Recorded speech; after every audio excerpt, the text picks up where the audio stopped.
चलिए स्टार्ट करते हैं न्यू चैप्टर। और चैप्टर का नाम है इंश्योरेंस क्लेम। हिंदी में कहते हैं इसको, हाँ, बीमा दावे। देखो बीमा वर्ड कहाँ से आया मालूम है?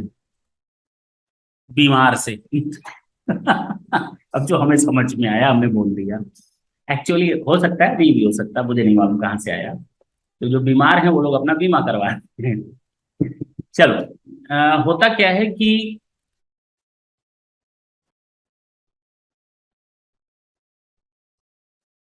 हम आपको यहाँ पढ़ा रहे हैं, हम अपने ऊपर क्यों लें? हम एक मिस्टर एक्स की बात कर रहे हैं। वो रात को शटर बंद किया, लॉक किया और कार में बैठा और घर की ओर निकल गया अपनी फैक्ट्री का ताला लगा करके। गाने सुन रहा था, किशोर कुमार के पुराने पुराने। अब गाना तो नहीं गाएंगे लेकिन सुन रहा था अच्छे अच्छे गाने। और उधर फ्लैशबैक में उसकी फैक्ट्री में कहीं स्पार्क हो रहा था। इधर वो गाना सुन रहा है, उधर फैक्ट्री में स्पार्क हो रहा है। अचानक आग पकड़ी, इधर ही गुनगुनाता हुआ जा रहा है और उधर स्वाहा हो रहा है। तब तक कॉल आती है, दौड़ता हुआ पहुंचता है, देखता है पूरी बिल्डिंग को आग लग चुकी है। तो अगर तुम लोगों ने पिक्चरें देखी होंगी तो पुराने मूवीज में वहीदा रहमान और इस तरह की हीरोइंस रहती थी। और जब आग लगी रहती थी तो कहती थी छोड़ दो मुझे, छोड़ दो, अरे कहाँ जाओ, छोड़ भी देंगे, कहाँ कूद कर जाओ। फालतू में सब पकड़े रहते थे। देखते थे कि नहीं?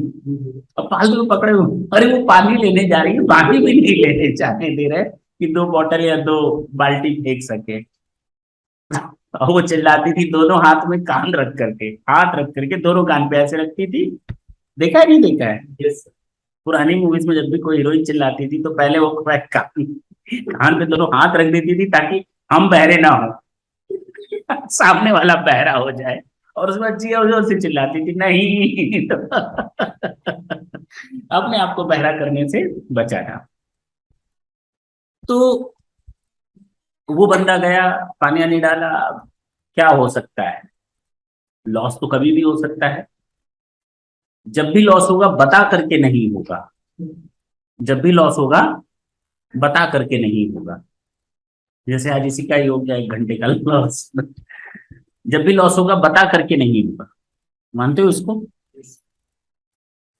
अर्थक्वेक आता है, बाढ़ आती है, अकाल आता है। हाँ है ना, सूखा वगैरह ड्रॉट वगैरह पड़ता ही है। नेचुरल कैलेमिटीज है, या फिर आग लग जाना। इससे हमें हमारे बिजनेस को बहुत नुकसान पहुंचता है। ठीक है ना? हम उस नुकसान से बचना चाहते हैं। तो क्या कोई है जो हमें उस नुकसान से बचा सकता है? वो है इंश्योरेंस कंपनी। कौन है? यानी लॉस से बचाने के लिए इंश्योरेंस कंपनीज हैं।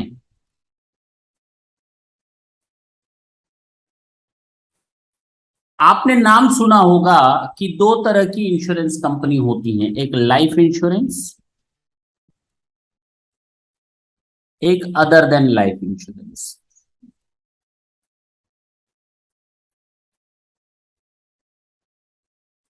अगर मैंने अपना लाइफ इंश्योरेंस करवा लिया, मैंने अगर अपना लाइफ इंश्योरेंस करवा लिया तो अब मैं कभी नहीं मरूंगा, ये तो पक्की बात है ना? अच्छा, मतलब तो लोग मारने पर भी तुल गए हो, मरेंगे सर। चाहिए, सत्य है, ठीक है। तो अगर कोई लाइफ इंश्योरेंस करवा ले रहा है तो ये इस चीज की गारंटी नहीं है कि वो मरेगा नहीं। मरना तो है, लेकिन हाँ, जब वो जाता है तो उसके पीछे उसकी फैमिली होती है। एटलीस्ट उस फैमिली को सहारा चाहिए, किसका? वो कहां से मिलेगा? लाइफ इंश्योरेंस कंपनी से मिलेगा। ये तो पक्की बात है। हाँ या ना? लाइफ इंश्योरेंस हम लोग पॉलिसी लेते हैं, क्या लेते हैं? लाइफ इंश्योरेंस पॉलिसी लेते हैं। अगर हम किसी से कहें कि पॉलिसी कितने की लेनी चाहिए, क्या तुम्हें मालूम है? तो नॉर्मली कहते हैं मैंने 25 लाख की ले ली है, 50 लाख की ले ली, 1 करोड़ की ले ली, 4 करोड़ की ले ली, 50 करोड़ की ले ली। But actually they don't know what the amount they should try to go with LIC। Policy कितने अमाउंट की हो, they don't know anything about that. ठीक। अदर देन लाइफ इंश्योरेंस, अगर अच्छा कोई बीमार पड़ जाए तो वो कहाँ जाएगा, कहाँ इंश्योरेंस लेने जाएगा? हेल्थ इंश्योरेंस कहाँ से मिलेगा? अरे बोलो ना। यहां पर लॉस बाय फायर है।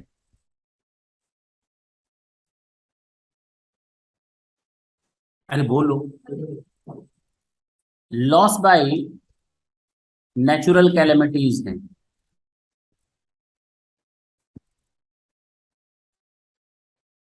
लॉस बाय थेफ्ट है। मैरिन इंश्योरेंस होता है, समुद्री जो जहाजें चलती हैं, ये सब यहां होता है। अब बताओ तुम्हें अगर जिंदगी को इंश्योर करवाना हो तो कहाँ जाओगे? और अगर मेडिकल इंश्योरेंस चाहिए, हेल्थ इंश्योरेंस चाहिए तो कहाँ जाओगे? लाइफ इंश्योरेंस में नहीं जाओगे। मेडिकल इंश्योरेंस भी यही होगा और हेल्थ इंश्योरेंस भी यही होगा। बात समझ में आई? ये नहीं कि लाइफ इंश्योरेंस है तो यहीं पर चले जाएंगे। हाँ, केवल जीने और जीने का नहीं, मरने का ही होता है। ठीक है ना? और ये बिजनेस जो है ना, डर पर बेस्ड होता है। डरा डरा कर कराया जाता है। कैसे कराया जाता है? लोगों को डराओ और बिजनेस कमाओ। मर जाओगे एक दिन। घर वालों को, अब तो कोई आता है मेरे घर में एजेंट, वो सीधे यही बोलता है, अरे एक दिन चले जाओगे, बताओ कोई दूसरा बोले तो लोग तो हाथ पैर तोड़ दे। लेकिन वो बोल करके जाता है और इंश्योरेंस का पैसा भी लेकर जाता है। तो बड़ा ही डिफरेंट है। तो ये है लाइफ इंश्योरेंस पॉलिसी। अच्छा, बेसिकली जो इंश्योरेंस वर्ड होता है ना, ये कोई आदमी किसी का इंश्योरेंस नहीं कर सकता। अगर इसका मीनिंग देखा जाए तो ये है कि अगर मैंने अपना इंश्योरेंस लाइफ का करवा लिया तो मेरी अब लाइफ कभी खत्म नहीं होगी। This is the meaning of insurance word. होना क्या चाहिए था? एश्योरेंस होना चाहिए था। क्या होना चाहिए था? एश्योरेंस। आपको नहीं, आपके घर वालों को, आपके फैमिली मेंबर्स को एश्योरेंस देते हैं। ठीक है ना? लेकिन ये इंश्योरेंस इंश्योरेंस चला तो आज लाइफ इंश्योरेंस और हेल्थ इंश्योरेंस, जनरल इंश्योरेंस ये चलता है। इसको हम लोग जनरल इंश्योरेंस भी बोलते हैं। यहां तक कोई दिक्कत नहीं है? तो अब बताओ, मिस्टर एक्स जो बिजनेस कर रहा है, क्या उसका बिजनेस हमेशा एज सच रहेगा, या कभी आग नहीं लगेगी, बाढ़ नहीं आएगी, भूकंप नहीं आएगा? वो एकदम 100% श्योर है कुछ होना नहीं है उसके साथ? हाँ, हो सकता है। तो उस कंटिजेंसी से बचने के लिए वो क्या करवाता है? इंश्योरेंस करवाता है। क्या करवाता है? मान लो उसके गोडाउन में 50 लाख रुपए का स्टॉक रखा हुआ है, तो वो इसका इंश्योरेंस लेगा या नहीं लेगा, कि इनकेस अगर कोई आग वगैरह लग जाए तो हम इसका पैसा तो रिकवर कर सकें? अच्छा, एक बात बताओ, जो इंश्योरेंस कंपनी होगी वो फ्री में बैठी है कि आओ आओ हम तुम्हारा इंश्योरेंस करते हैं, हम रिस्क लेने को तैयार हैं तुम्हारे बिजनेस का फोकट में? अरे कोई इंश्योरेंस कंपनी है, कोई भी आदमी किसी का रिस्क ले रहा है तो रिस्क के बदले रिटर्न भी तो लेगा। हाँ है ना? और कितना रिस्की बिजनेस है इंश्योरेंस का। रिस्की बिजनेस है। किसी के यहाँ आग लग जाए उसका भरपाई हम करेंगे, बताओ। इंश्योरेंस कंपनी कहती है तुम्हारे यहाँ आग लगेगी ना, पैसा हमसे ले लेना। तो उसके बदले कुछ मांगेगी भी तो। क्या मांगेगी? प्रीमियम। जिसको हम लोग कहते हैं इंश्योरेंस प्रीमियम, क्या बोलते हैं?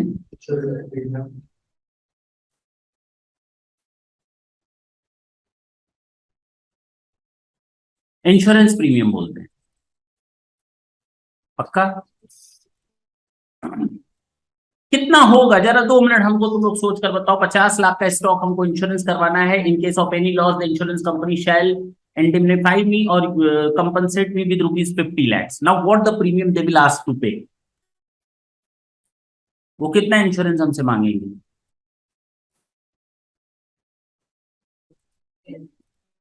लगभग बताओ ना, 1 साल का इंश्योरेंस होगा, चलो कितना पैसा मांगेंगे वो हमसे?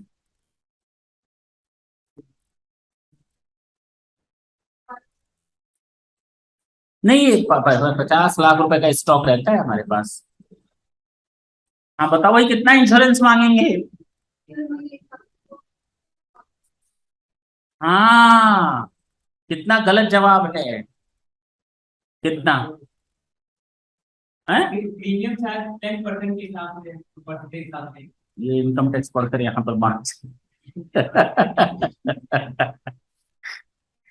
इंश्योरेंस प्रीमियम जो होता है ना, जाहिर सी बात है आग लगने की चांसेस बहुत कम होती हैं। कि अच्छा एक बात बताओ, तुम लोगों ने आज तक अपने मोहल्ले में कितने घरों में आग लगती है देखी है? नहीं देखी। इतने बड़े हो गए। और अगर देखो, 100 मान लो 100 जगहों पर आग लगी एक शहर में, तुम लोग यहाँ से घर से यहाँ आते हो, कितनी बार तुम लोग को वो डिपार्टमेंट, फायर डिपार्टमेंट वाली गाड़ियां मिलती हैं? बहुत रेयर केस में, बहुत ही रेयर केस में। सोचो आग लगी, और वो आग तुरंत बुझ भी सकती है। आग लगी, नुकसान नहीं भी हो सकता है। आग लगी, फायर डिपार्टमेंट को बुलाना पड़ सकता है। आग लगी, वो भी घर में भी लग सकती है जिसका इंश्योरेंस ना हो। आग लगी, ऐसी जगह लगी जिसका इंश्योरेंस ना हो, बिजनेस में ही लगी, हमने इंश्योरेंस ना करवाया हो। मेरी बात समझना। तो आज तक तुम लोगों ने तो पूरे मोहल्ले में कभी देखा नहीं होगा आग लगते हुए। पहली चीज, नॉर्मल मैं बात करूं तो बहुत रेयर केस में किसी ने देखा होगा। और अगर देखा भी हो तो छोटी मोटी आग देखी होगी। हाँ या ना? और जरूरी नहीं वो बिजनेस में ही लगी हो, है कि नहीं? तो मतलब बहुत रेयर केस होता है ये। अगर 1,000 जगहों पर आग लगी तो शायद 1, 2, 3, 4, 5 लोग ही इंश्योर्ड होते हैं, और वो भी बिजनेस वाले होते हैं। क्लियर हुआ? तो इंश्योरेंस कंपनी को भी मालूम है हमारा नुकसान बहुत कम होना है, हमारा नुकसान ना के बराबर होना है। तो ये लोग अपना 10,000 रुपए लेंगे आपसे। कितना लेंगे? और 50 लाख का इंश्योरेंस करेंगे। कितना लेंगे? और ये 10,000 रुपए जो लेते हैं ना प्रीमियम का, ये 1 साल के लिए इफेक्टिव होता है नॉर्मली। कितने साल के लिए? 1 साल के लिए इफेक्टिव होता है। कितने साल के लिए? 1 साल के लिए। मान लो आपने 15 अप्रैल 2022 को इंश्योरेंस करवाया, तो ये 14 अप्रैल 2023 तक इफेक्टेड रहेगा। In case of any loss due to fire during this period, the insurance company is responsible to make the compensation of your loss, जिसको हम कहते हैं इंडेमनिफाई करना। वो आपको लॉस को पूरा करेगी। ये 1 साल का इफेक्टिव पीरियड होता है। 10,000 रुपए। और कितना नुकसान आपका बर्दाश्त करेगा? 50 लाख रुपए का। यानी अगर आग लग गई उस स्टॉक में, तो 10,000 लेकर आपको कितना देगा? तो इंश्योरेंस कंपनी हमेशा किस में जाएंगी? घाटे में या फायदे में? फायदे में। देखो ना कैसे। हाँ, मान लो 1,000 लोगों ने करवाया, सुनो मेरी बात, और 10-10 हजार रुपए दिए। कितना रुपया बन गया 1 साल में? 1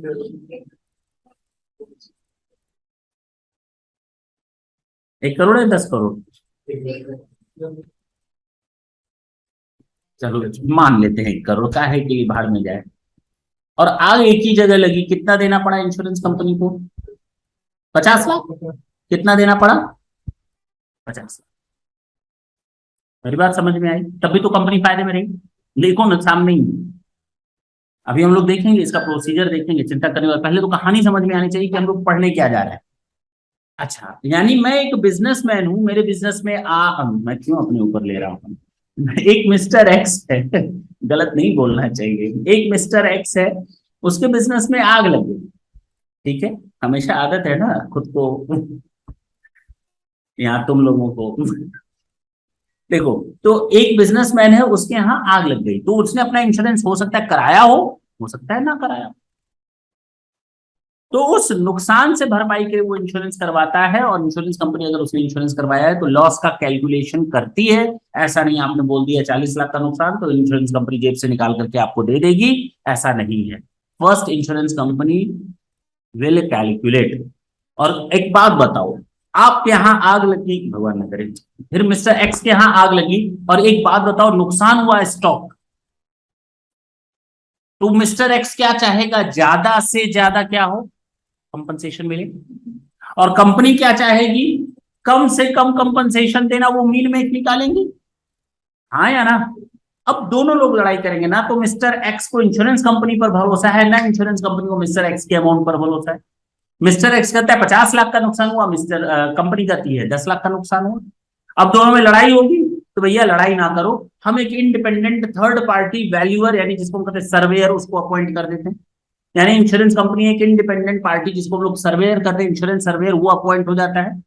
वो जाता है मिस्टर एक्स की शॉप पर, कहा जाता है, मिस्टर एक्स की फैक्ट्री में जाता है, और उससे डिफरेंट डिफरेंट पोज में फोटो लेता है कि नहीं, वहां खड़े हो जाइए, ऐसे खड़े हो जाइए, इधर करें, और वो फोटो अपना देता है, फोटो शूट होने लगते हैं, ठीक है ना। वो एक तरह से एविडेंसेस होते हैं, क्या होते हैं, एविडेंसेस होते हैं। उसके बहुत ज्यादा कायदे कानून है, सिस्टम बना हुआ है, बहुत मजेदार है। अब उतना चीज तो हम यहाँ पर डिस्कस नहीं करेंगे, लेकिन हाँ, अच्छी चीज है वो। तो अब वो इंश्योरेंस कंपनी उस लॉस को कैलकुलेट करती है, independent party, independent third party बन करके। ना तो वो मिस्टर एक्स का फेवर लेगी, ना तो इंश्योरेंस कंपनी का फेवर लेगी, वो इंडिपेंडेंट है। और वो अपना फाइनल रिपोर्ट दे देगी इंश्योरेंस कंपनी को, और इंश्योरेंस कंपनी उसी के हिसाब से अपना कंपनसेशन देती है। अब बात समझ में आई, क्लियर है, इसमें कोई डाउट नहीं। अच्छा, बिजनेस में आग लग गई, चलो, एक होता है ना भूकंप आते हैं, एक बार अगर भूकंप आया तेजी से, अच्छा एक बार हम पढ़ा रहे थे क्लास में, तुम लोग को याद होगा, अर्थक्वेक आया था, तो हम क्लास में थे, ऐसे चाय पी रहे थे, एक पैर मेरा जो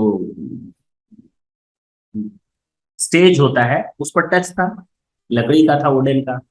तो हम चाय पी रहे थे, बच्चे सारे बैठे थे सामने, तो अचानक थोड़ा हिला, पैरों में थोड़ा लगा कि कुछ अर्थक्वेक टाइप का है। तो मैंने चाय पे, भूकंप आया है, तो सबने सोचा मजाक कर रहे हैं, आदत तो है ही मजाक करने की, सबने सोचा मजाक कर रहे हैं। मैंने कहा भागो, भूकंप आया। कोई नहीं उठा, सब बैठे थे, मैं समझ गया ये लोग मजाक समझ रहे हैं, और मेरे बोलने पर हम मानने वाले हैं नहीं। मैंने वो चाय का कप जमीन पर पटका और फेंका, मैंने कहा भागो, अर्थक्वेक आया है। तब सबको बिलीव हुआ, हाँ सर हम शायद सही बोल रहे हैं, और भागे। एक बच्चा था, जब हम लोग बाहर चले गए तो सारे दुकानदार भी बाहर आ गए थे, शॉपकीपर्स। तो बगल में एक आदमी खड़ा था, वो कह रहा था भगवान की दया से बच गए, बाल बाल बच गए। मैंने कहा बचे नहीं हो, ऊपर तुम्हारे ट्रांसफार्मर है, वहां से पहले हटो, नहीं तो दूसरी मौत के नीचे खड़े हो। वहां ट्रांसफार्मर के नीचे खड़ा हो गया, कह रहा बाल बाल बच गए, ठीक से हो गए। तो देखो ना, उसके बाद भी एक दो दिन तक कुछ ना कुछ उसके इफेक्ट रहे, बीच बीच में भूकंप हल्के फुल्के आते रहे, आ रहे थे ना। वही चीज यहां पर भी है, लॉस हो जाता है, आग लग जाती है, आग लग गई, बिजनेस खराब हो गया। अब हमें उस बिजनेस को दोबारा स्टार्ट करना है, नहीं करना है, कंपनसेशन मिलेगा, स्टॉक का मिलेगा, किसका मिलेगा, यानी ये मान लो गोडाउन है, यहाँ स्टॉक पड़ा हुआ है, यहाँ स्टॉक पड़ा हुआ है, यहाँ स्टॉक पड़ा हुआ है, यहाँ मशीन रखी हुई है, यहाँ पर टेबल रखी हुई है जहां पर अकाउंट्स मेंटेन होता है, ठीक है ना, ऑफिस। अब आग लगी यहाँ पे, और आग लगते लगते लगते लगते ये पूरा लग गया। अब आपको मालूम है कि मशीन का इंश्योरेंस नहीं है, उसको नहीं लगना है, वो बगल में से खिसक करके आग जाएगी, दूसरे स्टॉक को पकड़ेगी, क्योंकि उसका इंश्योरेंस हुआ है, इस स्टॉक को पकड़ेगी। और वो आग अकाउंट ऑफिस को भी टच नहीं करेगी, और किसको नहीं टच करेगी, अरे इंसान हो तुम लोग, आदमी हो क्या हो, मतलब दिमाग है। आग लगेगी तुमसे पूछ कर थोड़ी लगेगी कहाँ कहाँ पकड़े और कहाँ छोड़े, तो लगेगी पूरी बिल्डिंग पर लगेगी। अरे हम अकाउंट ऑफिस पे नहीं लगेगी अरे। अरे तो आग में लगने की बात कर रहा हूं, तो कौन है सर हर जगह लगेगी, है कि नहीं। आपको मालूम है कि स्टॉक का इंश्योरेंस हो तो केवल स्टॉक को चलाओ, बाकी चीजें छोड़ दो, ऐसा होता है क्या, नहीं ना। तो आग जो है इसको भी नुकसान करेगी, इसको भी नुकसान करेगी, बिल्डिंग का भी नुकसान होगा। ओहो, यानी लॉस ऑफ स्टॉक तो हुआ ही हुआ है आग से, प्लस लॉस ऑफ मशीन भी तो हो गया। अरे हाँ, प्लस लॉस ऑफ बिल्डिंग भी तो हो गया, नहीं हुआ? अरे अकाउंट भी तो जल करके डिस्ट्रॉय हो गए होंगे ना, बुक्स भी तो जल करके नुकसान हो गए होंगे ना। अकाउंट बुक भी का तो नुकसान हुआ होगा, ऐसा थोड़ी है कि अकाउंट बुक नहीं हुई होगी नुकसान, सब नुकसान हो जल गया होगा। अकाउंट्स बुक भी गया, मशीन्स भी खत्म, बिल्डिंग भी डिस्ट्रॉय डैमेज हुई होगी, स्टॉक तो गया ही गया। हाँ या ना? तो आग लगने से केवल स्टॉक का नुकसान नहीं होता। तो जो हम इंश्योरेंस करवाए हैं लॉस ऑफ स्टॉक का, तो इंश्योरेंस कंपनी हमको और क्या क्या पेमेंट करेगी बताओ? है? हाँ, अगर हमने केवल इंश्योरेंस कंपनी से स्टॉक के नुकसान का कंपनसेशन चाहिए, उसी का पॉलिसी लिया है, तो हमें केवल स्टॉक की कंपनसेशन ही मिलेंगे। अगर आप सोच रहे हैं हमको मशीन का भी पैसा मिल जाए, फर्नीचर भी जल गया उसका भी पैसा मिल जाए, बिल्डिंग का भी मिल जाए, ना ना ना ना ना, कुछ नहीं मिलने वाला आपको। आपको उसी चीज का कंपनसेशन मिलेगा जिसका आपने इंश्योरेंस करवाया है। तो सर इसका मतलब आपका ये है मशीन का अलग से इंश्योरेंस करवाना पड़ता है? हाँ। क्या बिल्डिंग का अलग से इंश्योरेंस करवाना पड़ता है? हाँ। अब बात समझ में आई? क्लियर है? तो हमें उसी चीज का कंपनसेशन मिलेगा जिसका हमने इंश्योरेंस करवाया था। अच्छा, मान लो हम जो आग लगी है मिस्टर एक्स के यहाँ, वो लगी है 20 अगस्त, 20 अगस्त 22, ठीक है? 20 अगस्त को आग लगी। और ढंग से समझना मेरी बात, उसने जो स्टॉक इंश्योरेंस करवाया था वो 50 लाख का करवाया था। कितना करवाया था? और उसके पास स्टॉक जो पड़ा हुआ था 20 अगस्त 2022 को, वो 40 लाख का था।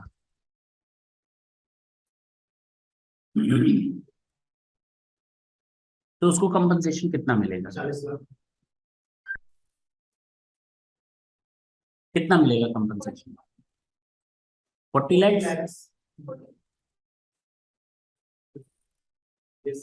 कितना मिलेगा बोलो ना?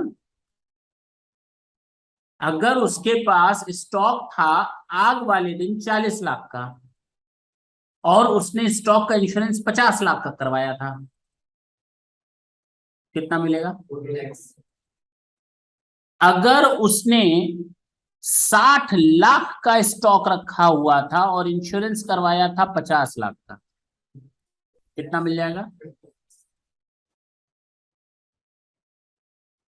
अब आते हैं, कहानी आगे बढ़ेगी, ठीक है? अब यहां पर एक नई समस्या क्रिएट होती है।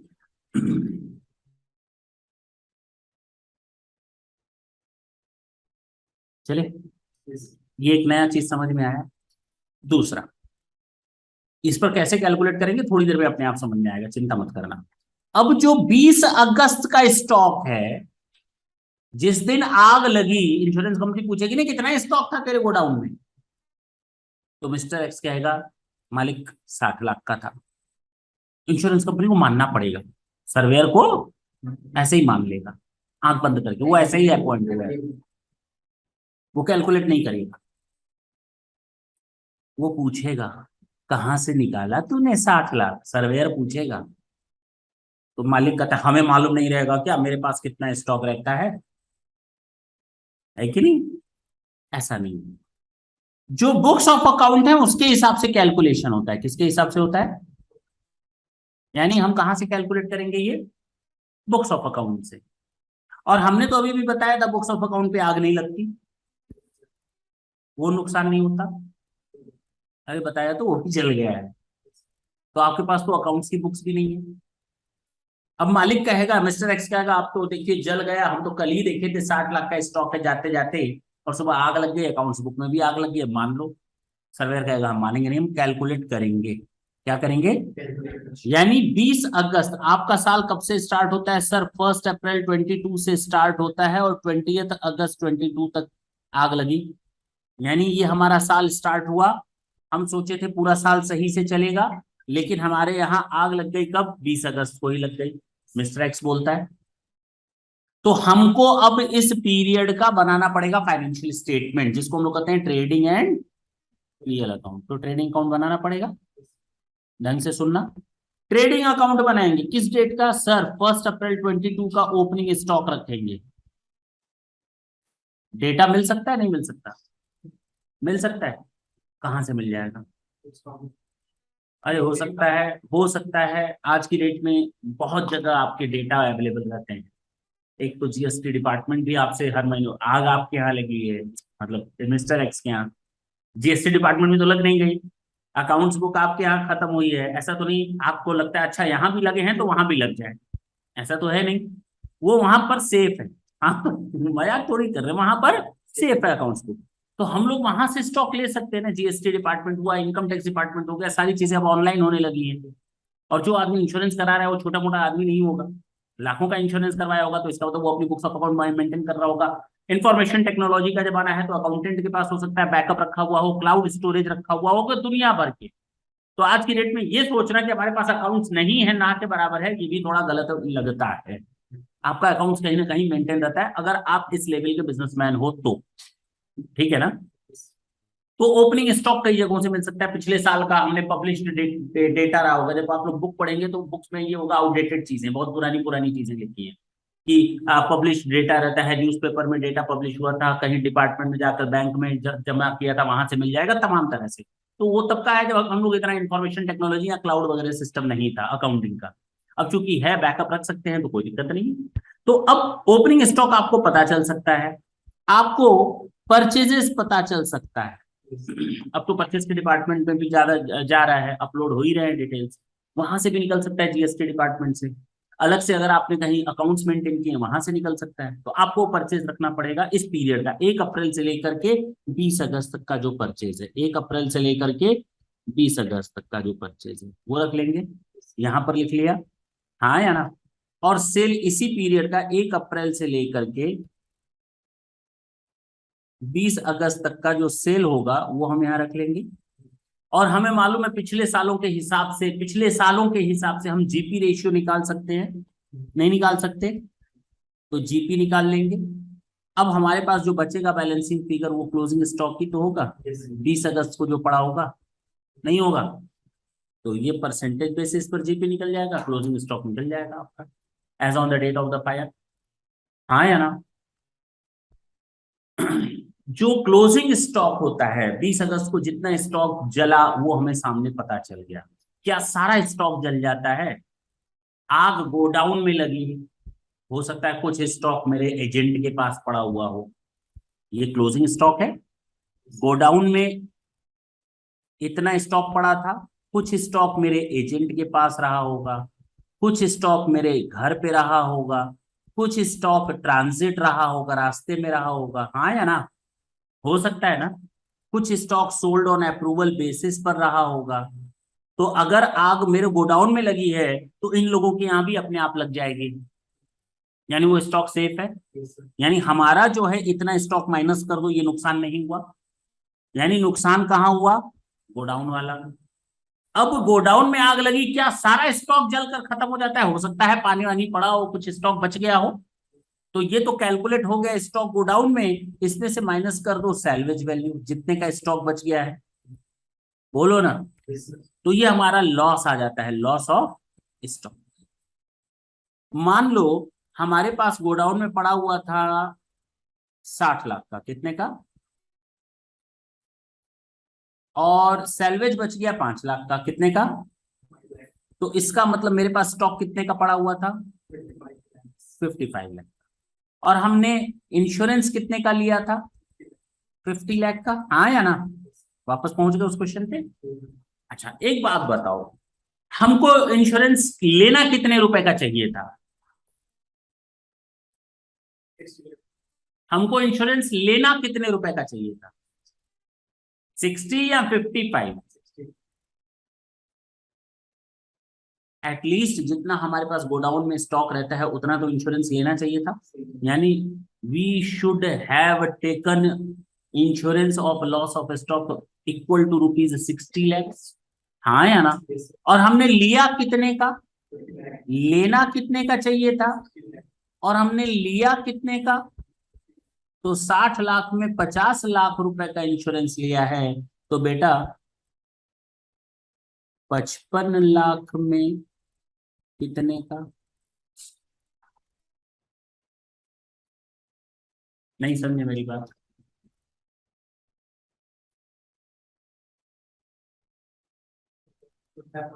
हाँ,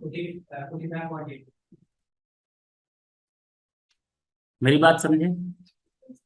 हमने लेना कितना चाहिए था? हमने लिया कितना? 50 लाख। तो हमने कम इंश्योरेंस लिया है ना? कितना कम इंश्योरेंस लिया है उसका परसेंटेज निकाल लो। तो 50 डिवाइडेड बाई 60,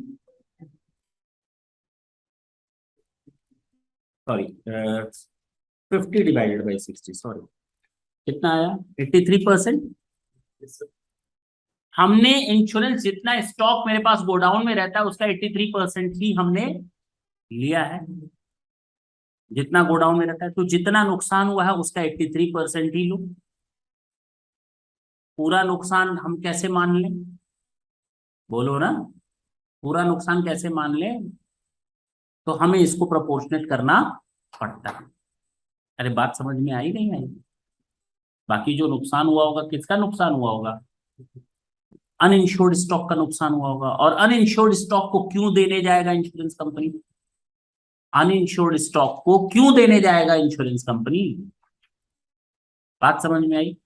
आपके पास उस दिन 40 लाख का स्टॉक था, नुकसान हुआ आपके कैलकुलेशन के हिसाब से कितने का? 40 लाख का। तो 60 लाख पर 50 लाख का इंश्योरेंस लिया है, तो 40 लाख पर कितने का? नहीं समझे मेरी बात?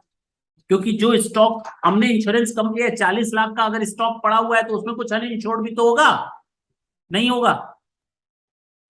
जो स्टॉक जला सब इंश्योर्ड होगा क्या? अगर हमने इंश्योरेंस कम का लिया है, इसका मतलब कुछ पोर्शन अनइंश्योर्ड का है। तो अनइंश्योर्ड पोर्शन निकाल लो, उसका इंश्योरेंस कंपनी क्यों देगी पैसा आपको? अब बात समझ में आई? अच्छा, इसको हम लोग एवरेज क्लॉज के नाम से जानते हैं। किस नाम से जानते हैं? एवरेज क्लॉज के नाम से जानते हैं। देखेंगे, आएगा, चिंता ना करना। चल सकते हैं आगे? अच्छा, आग लगने के बाद मान लो 1 अप्रैल 2022 से 20 अगस्त 2022, ये डेट ऑफ फायर क्या है? 20 अगस्त। अब इसके बाद हमारा कोई नुकसान नहीं हुआ। जितना नुकसान होना था वो 20 अगस्त को हो गया, उसके बाद तो कोई नुकसान नहीं है ना? है। अगले दिन सुबह सुबह आएंगे, सफाई करवाएंगे और हम काम स्टार्ट कर देंगे, क्यों? हाँ, क्या दिक्कत है? सब काला काला रहेगा, है कि नहीं? सब काला काला नजर आएगा, क्या करेंगे? रिपेयर करवाना पड़ेगा। और रिपेयर करवाने में 1 या 2 दिन लग सकता है। कितना लग सकता है? अरे महीनों लग सकते हैं। 2 महीना, 3 महीना, 4 महीना। अब ये 3 महीना मान लेते हैं बिजनेस मेरा यहाँ पर तो चौपट हो गया, क्योंकि फिर से रिपेयर कॉस्ट आएगी। हर चीज को सेट करना पड़ेगा, मशीन खरीदनी पड़ेगी, स्टॉक को रिप्लेस करवाना पड़ेगा, डेंटिंग पेंटिंग रिपेयर वो सब होगा, वो खर्चा होगा मेरा। और 3 महीना बिजनेस मेरा अफेक्टेड रहेगा। जब रिपेयर चलेगा तो हम बस बिजनेस तो कर नहीं पाएंगे। हाँ या ना? और अगर बिजनेस करेंगे भी तो उन 3 महीनों के लिए लिख देंगे अपनी दुकान के बाहर, ये दुकान 10 दुकान आगे चली गई है कि नहीं? बाएं तरफ चली गई है, सामने चली गई है, ऊपर चली गई, नीचे चली गई, जो भी है लिख देते हैं। और कस्टमर जब देखते हैं कि दुकान बगल में चली गई तो बगल में आ जाते हैं, ऐसा भी जरूरी नहीं है, वो दूसरे दुकान पे चले जाते हैं। कुछ लॉयल कस्टमर होते हैं तो 3 मंजिला ऊपर चढ़ करके भी आ जाएंगे, या 1 किलोमीटर दूर भी चले जाएंगे। लेकिन मेरा बिजनेस अफेक्टेड हुआ। और ऐसा तो है नहीं कि आग लग गई तो पड़ोसी कहेगा चल हम अपना दुकान बंद करें, तू मेरे यहाँ कर ले, इतना दया दिखा दे। कोई दया नहीं दिखाएगा उस मामले में। हमको रेंट पे करना पड़ेगा, ये मेरे लिए एक्स्ट्रा कॉस्ट है। हाँ या ना? अगर बिजनेस इन 3 महीने में चलाना है तो मुझे एक्स्ट्रा रेंट देना पड़ेगा। नहीं देना पड़ेगा। एक्स्ट्रा स्टॉक मतलब कई सारे खर्चे देने पड़ेंगे, इलेक्ट्रिसिटी वगैरह का खर्चा देना पड़ेगा, अलग से देना पड़ेगा, ताकि हम बिजनेस को कुछ मेंटेन कर पाए, कुछ मेंटेन कर पाए, पूरा मेंटेन नहीं कर पाएंगे, पॉसिबल है ही नहीं। तो ये जो नुकसान होता है आग लगने के बाद से दूसरा नुकसान होता है, उसको हम कहते हैं डिसलोकेशन पीरियड। मान लो ये 3 महीने का है, अब इन 3 महीने में बिजनेस नहीं होगा, या होगा तो कम होगा, वो भी अगर कर पाए तो खर्चा बढ़ा करके कर पाएंगे। नहीं समझे? यहाँ तो करो ही मत, 3 महीना नुकसान झेल लो, या 3 महीना चाहते हो बिजनेस चले तो बगल वाली दुकान को किराए पर ले लेंगे, खर्चा एक्स्ट्रा करेंगे, हाँ या ना, उसके बाद हम उस दुकान को चलाएंगे, लेकिन उतनी सेल नहीं हो पाएगी जो मेरे दुकान पे होती थी, खर्चा बढ़ाने के बावजूद उतनी सेल नहीं कर पाएंगे, तो नुकसान तो हो रहा है, या तो हम करें ही ना। तो ये कहलाता है डिसलोकेशन पीरियड। क्या कहलाता है? और इस डिसलोकेशन पीरियड में हम इंक्रीज कॉस्ट ऑफ वर्किंग देते हैं। क्या देते हैं? और हमारा ये 3 महीना जब बिजनेस नुकसान हुआ है, तो हमें किस चीज का नुकसान हुआ है? बेसिकली किस चीज का नुकसान हुआ है? ये 3 महीना नुकसान किस चीज का हो रहा है? प्रॉफिट का नुकसान हो रहा है। किसका नुकसान हो रहा है? सोचो, नाम भी अजीब है, लॉस ऑफ प्रॉफिट। लॉस हो रहा है किसका? प्रॉफिट का नुकसान हो रहा है। लॉस भी है, प्रॉफिट भी है, लॉस ऑफ प्रॉफिट, फायदे का घाटा है कि नहीं? अच्छा, अगर ये लॉस ऑफ प्रॉफिट हो रहा है तो इसका इंश्योरेंस करवाना चाहिए या नहीं करवाना चाहिए? इसका भी इंश्योरेंस होता है, ये अलग होता है, लॉस ऑफ स्टॉक से अलग होता है। यानी आपको तब दो इंश्योरेंस करवाने पड़ते हैं, एक लॉस ऑफ स्टॉक का अलग और लॉस ऑफ प्रॉफिट का अलग। लॉस ऑफ स्टॉक तो आपका 20 अगस्त जैसे ही आग लगकर बुझ गई, समझ लो जितना नुकसान होना था हो गया, दैट इज पास्ट, वो लॉस ऑफ स्टॉक है। अब आपका दूसरा नुकसान स्टार्ट होगा, कौन सा? Loss of profit. अब बात समझ में आई? अरे बोलो ना। ये लॉस ऑफ प्रॉफिट का अलग से कैलकुलेशन, ये दो लॉसेस होते हैं normally, loss of stock, loss of profit और लॉस ऑफ मशीनरी, वो भी हम देखेंगे।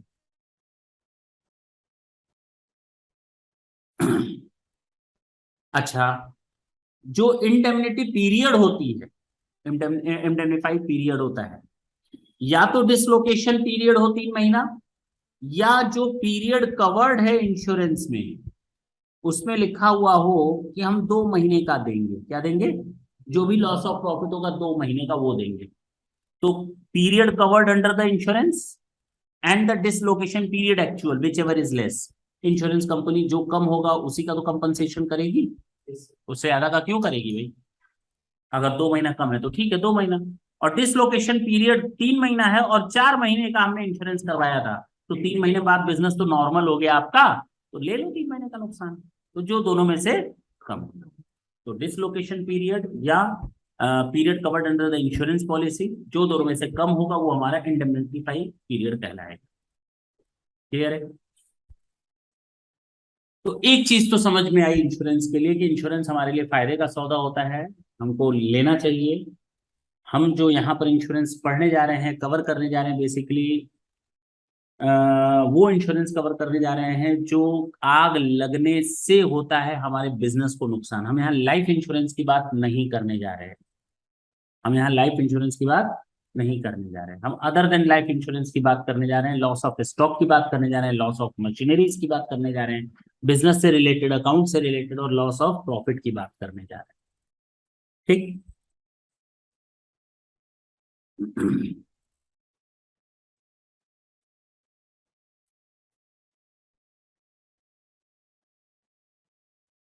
देखते हैं क्या है इसमें, चलें। कहता है हमारे पास जो स्टॉक है ना 1 जनवरी को ये है, और हमारे पास डेट ऑफ फायर क्या है? 10 मई 2022। अगर डेट ऑफ फायर ये है तो हमें लॉस ऑफ स्टॉक बताओ। तो हमें डेट ऑफ स्टॉक यही तो है, जितना आग इस दिन, जितना स्टॉक हमारे पास डेट ऑफ फायर के दिन अवेलेबल था उसी का तो कैलकुलेशन करना है। हाँ या ना? तो हमें 10 मई का स्टॉक देखना है, और हम जो ईयर स्टार्ट करते हैं वो 1 जनवरी से स्टार्ट करते हैं। कब से स्टार्ट करते हैं? 1 जनवरी। यानी हमारा फाइनेंशियल अकाउंटिंग ईयर क्या रहता है? कैलेंडर ईयर रहता है। 1 जनवरी से स्टार्ट होता है, 31 दिसंबर तक चलता है। मानते हो इस चीज को?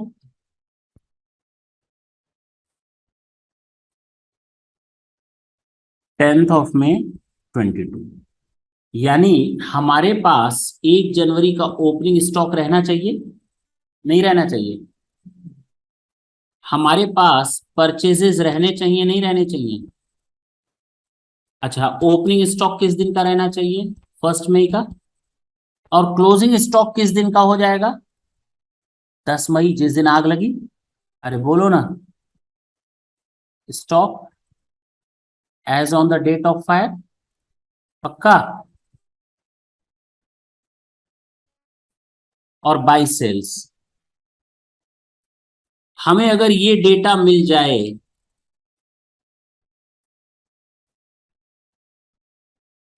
कौन कौन से डेटा मिल जाए?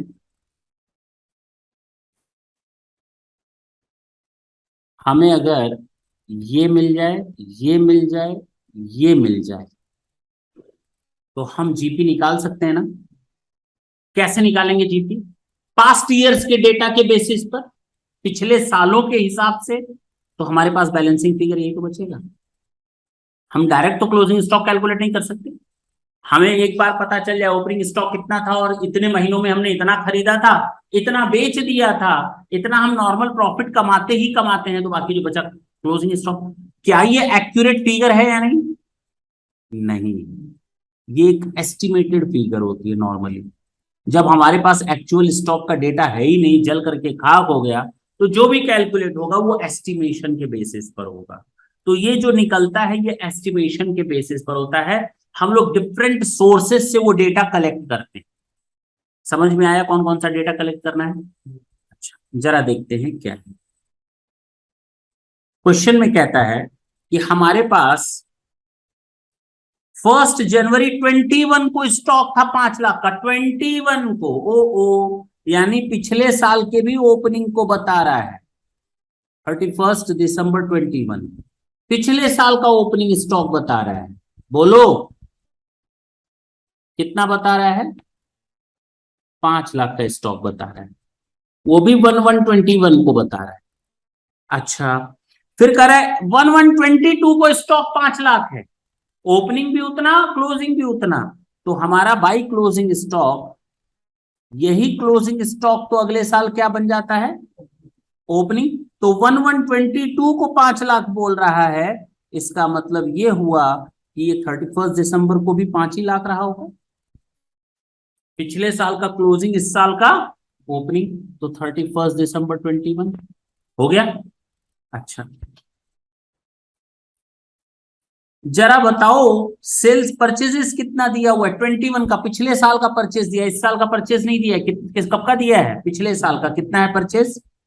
15 लाख। तो हमने यहां पर लिख दिया परचेजेस पिछले साल का 15 लाख।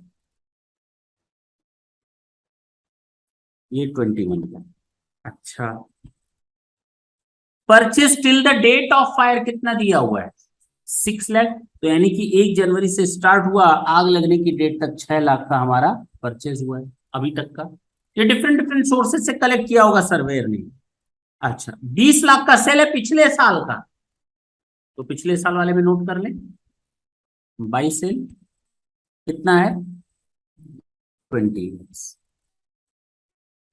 अच्छा भाई, और क्या बचा? सेल है till the date of fire कितना? 3 लाख। तो हम यहां लिख देंगे बाई सेल 3 लाख।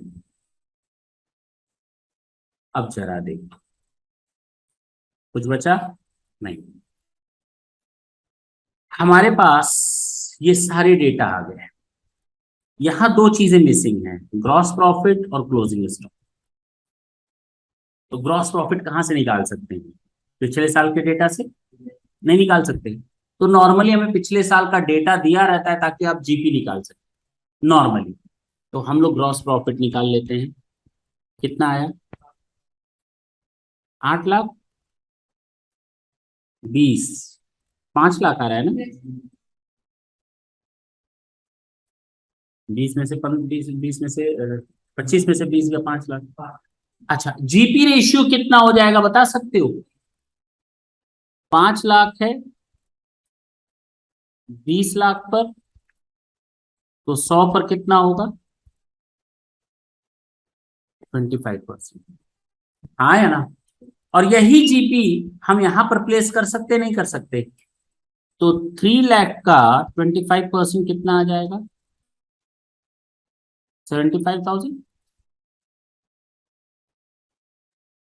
हमारे पास टोटल हो गया 1175 यहां का। जरा देखो तो माइनस करके बताओ कितना आया? 875। अरे बोलो ना। ये हमारा बैलेंसिंग फिगर है। नहीं, हमारा नुकसान कितना हुआ? 875। हमने इंश्योरेंस कितने का ले रखा था? 5 लाख। बोलो, तो हमें पैसा कितना मिलेगा? 5 lakh. Stock as on the date of fire,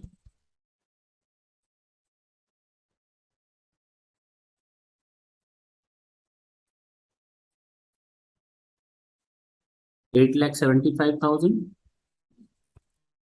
and insurance policy taken कितने का?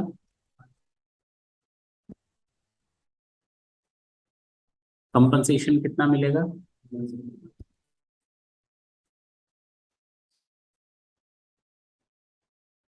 To be claim.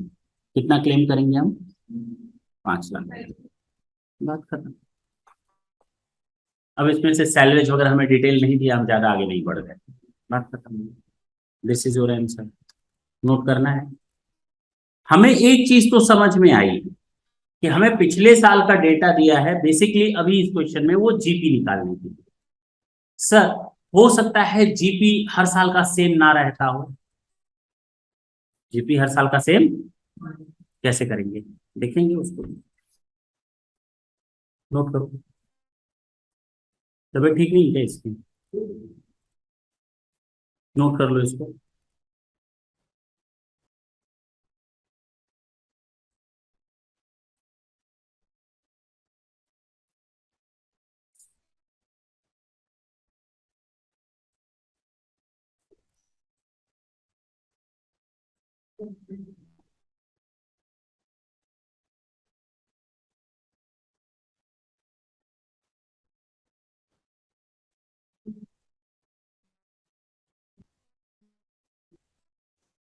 हो गया?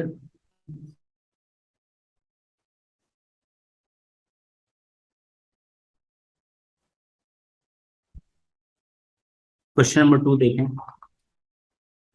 खुद करेंगे इसको आप लोग? करो, 2 मिनट देते हैं।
हो जाएगा नहीं होगा?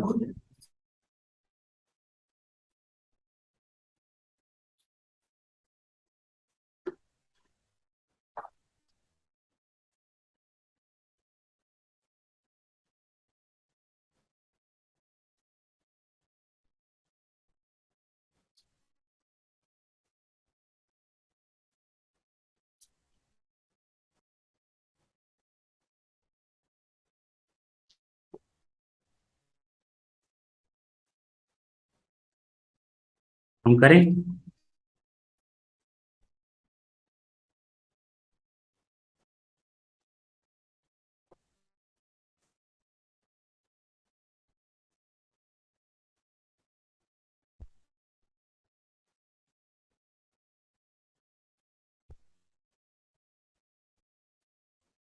क्वेश्चन नंबर 2 क्या दिया है?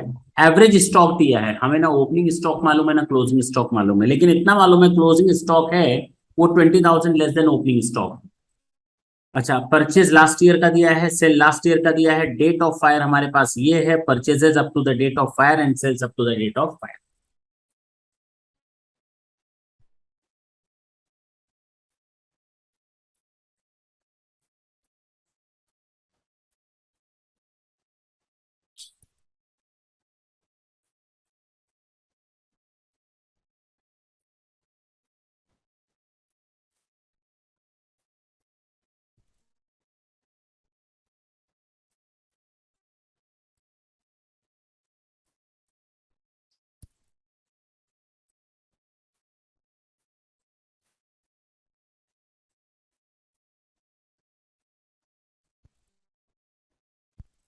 चलो, ये है 2021 का, ये है 2021 का, ये है 1 जनवरी 22 से लेकर किस डेट में आग लगी है?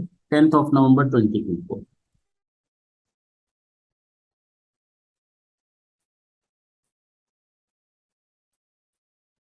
ये है ट्रेडिंग अकाउंट। अच्छा देखो डेटा कैसे फिल करना है। हमें परचेज दिया है लास्ट ईयर का कितना? 8 लाख। तो हमने यहां लिख दिया परचेजेस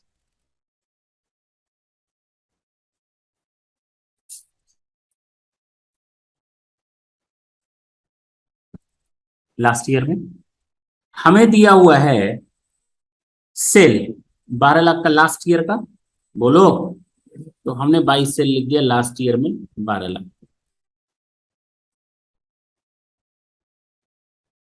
अच्छा और क्या दिया है? Purchases up to the date of fire 9 lakh का, तो 9 लाख लिख दिया purchases up to the date of fire. और क्या दिया है? 14 लाख का sale up to the date of fire, लिख दिया 14 लाख। बोलो। हमारे पास अब जो दिया है वो दिया है 2021 का एवरेज स्टॉक। इधर देखो, एवरेज स्टॉक कितना दिया है? 2 लाख। तो opening stock plus closing stock divided by 2। और एवरेज स्टॉक दिया है 1 लाख, इंटू 2 कर देंगे तो आ जाएगा opening stock plus closing stock. अच्छा, कोई एक हिंट भी तो दिया था साथ में, कह रहा क्लोजिंग स्टॉक कम है ओपनिंग स्टॉक से। तो ओपनिंग स्टॉक अगर हम एक्स रख दें तो क्लोजिंग स्टॉक एक्स माइनस 20,000। नहीं सर, थोड़ा उल्टा कर दीजिए, क्लोजिंग स्टॉक एक्स रख दीजिए, ओपनिंग स्टॉक एक्स प्लस 20,000 रख दीजिए, बात तो वही पड़ी। दोनों में से जो समझ में आया रख सकते हैं, हम कुछ नहीं बोल रहे। ठीक, कितना आ जाएगा ये? 2 लाख। तो x plus x 2x plus 20,000 equal to 2 lakh. 2x equal to 180। तो x इक्वल टू, और x हमने माना किसका था? क्लोजिंग माना था। तो क्लोजिंग स्टॉक तो आ गया 90,000। तो हमारा opening stock plus closing stock divided by 2 equal to 1 lakh था। तो अब मान लेते हैं, चलो सीधे रख दो, यहीं पर रख दो। तो ओपनिंग स्टॉक हो जाएगा हमारा x प्लस 20,000। बोलो ना, 20,000 ज्यादा होगा, तो 90 प्लस 20 कितना आ जाएगा? तो 110 हमारा ओपनिंग है, 90 क्लोजिंग। तो यहां लिखेंगे हम ओपनिंग स्टॉक। देखो इधर कहाँ लिखेंगे? 110 ओपनिंग है और यहां का क्लोजिंग है, गलत कॉलम में मत चले जाना, 90 यहाँ का।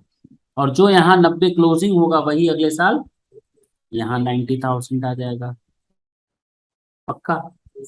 अब देखो 2021 का डेटा पूरा हो गया, तो हम जीपी निकाल सकते हैं नहीं निकाल सकते? तो 2,10,000, नहीं 12,90,000।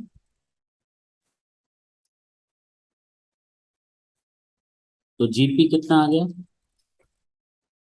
990, 9,10,000, 380।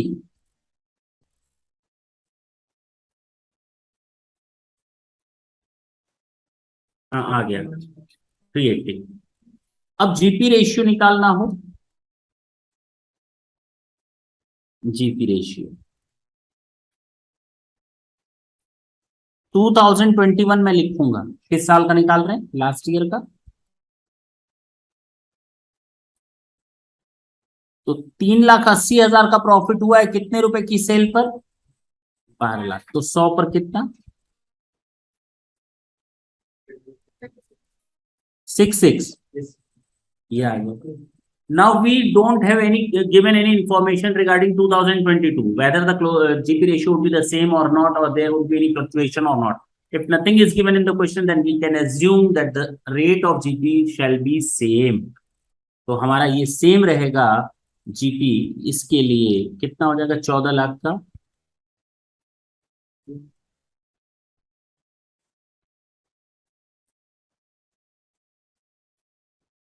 31.66%। कितना आया?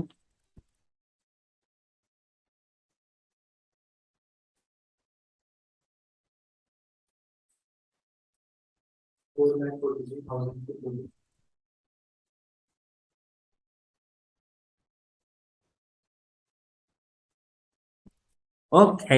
अब जरा टोटल करो और क्लोजिंग स्टॉक निकाल लो।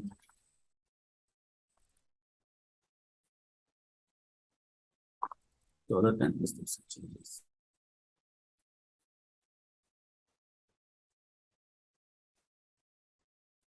35,240। ये हमारा balancing figure. That's it, this is your answer. Note कर लो जल्दी से।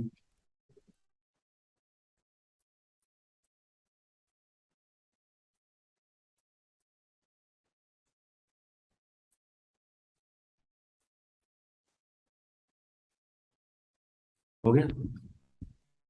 समझ में आया? सिंपल था।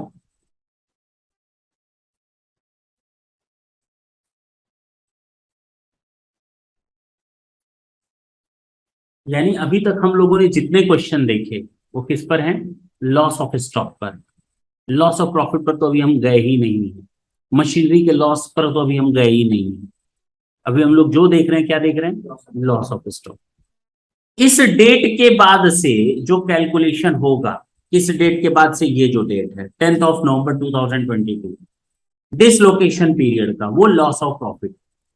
अभी हम वहां पर नहीं। Question number 3। ओपनिंग स्टॉक है, परचेजेस है, क्लोजिंग स्टॉक है, तो आराम से निकल जाएगा। ये तो तुम लोग खुद ही निकाल लोगे। जीपी रेशियो बताओ तो जल्दी से बताओ, 1 मिनट लो, जल्दी लो।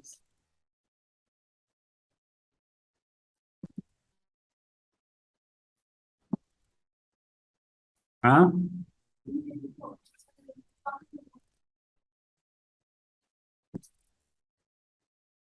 कितना आया? नहीं नहीं, आंसर बताओ, रेशियो बताओ, जीपी रेशियो। मेरा तो आ गया 38.33, बिल्कुल ठीक है।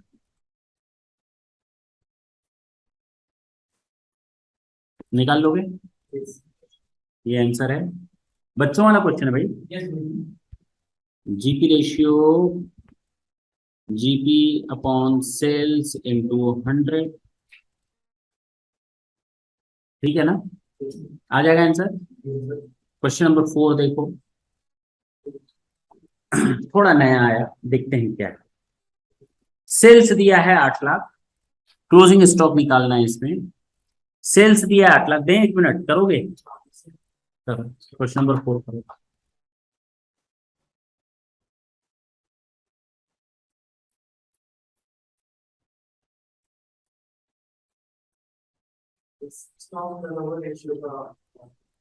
मैं वही कर रहा था, मैं बता दूं।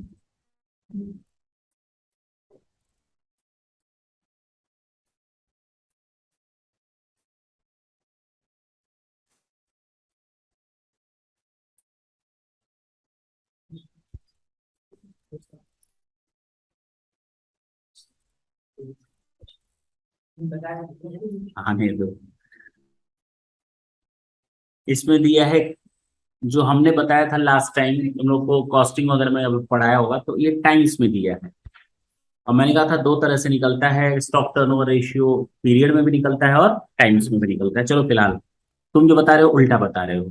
अब मैं बताता हूँ क्या है। क्वेश्चन नंबर 5 4 देखो। हाँ हाँ हाँ, बिल्कुल ठीक है, सही है, आने दो। हमें क्लोजिंग स्टॉक निकालना है। चलो हम एक काम करते हैं।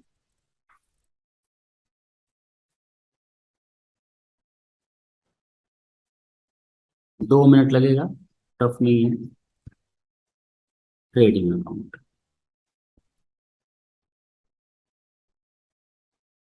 जो जो डेटा दिया है पहले उसको फिल कर देते हैं।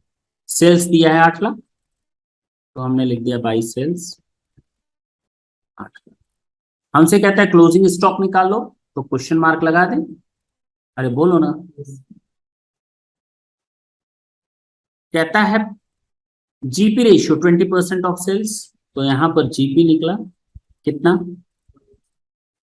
20%, इसका मतलब 1,60,000।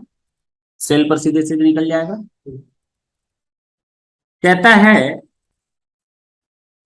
Stock turnover ratio 5 times.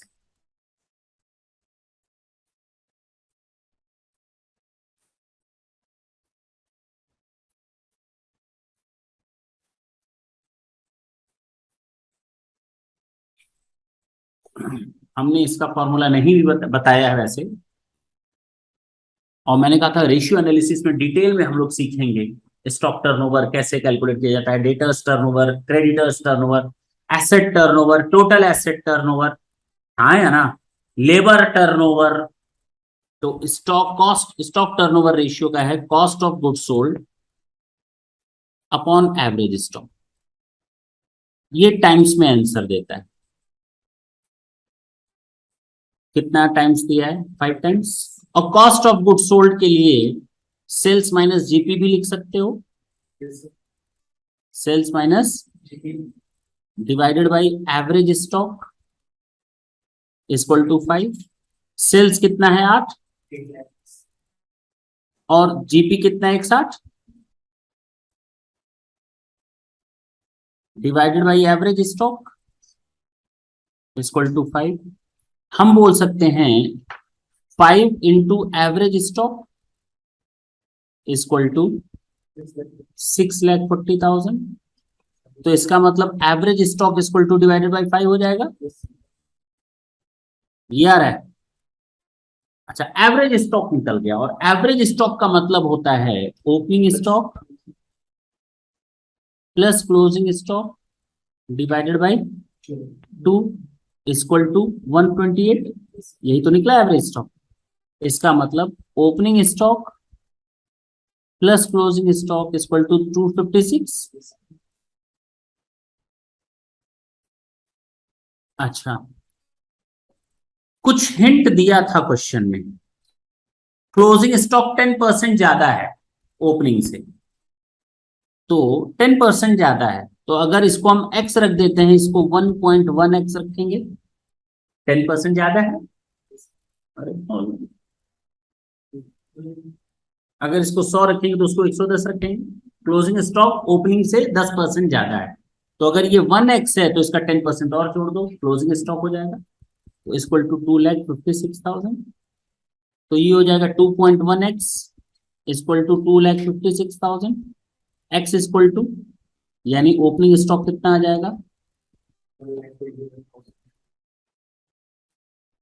ठीक, 1,905 कर दें। अच्छा, तो इसका मतलब क्लोजिंग स्टॉक कितना हो जाएगा? 1.1x, यानी 1.1 121 905 था। चलो बताओ कितना है? 1,34,000। हाँ, तो एक चौं 1,34,095 आंसर आ गया। ओपनिंग स्टॉक बता सकते हो? बताया था 121 समथिंग था। 1,21,905।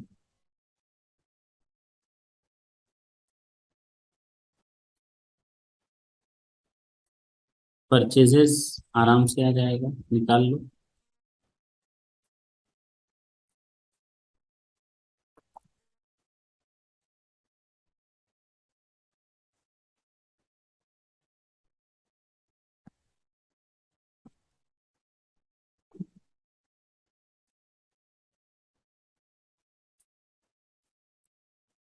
ठीक है।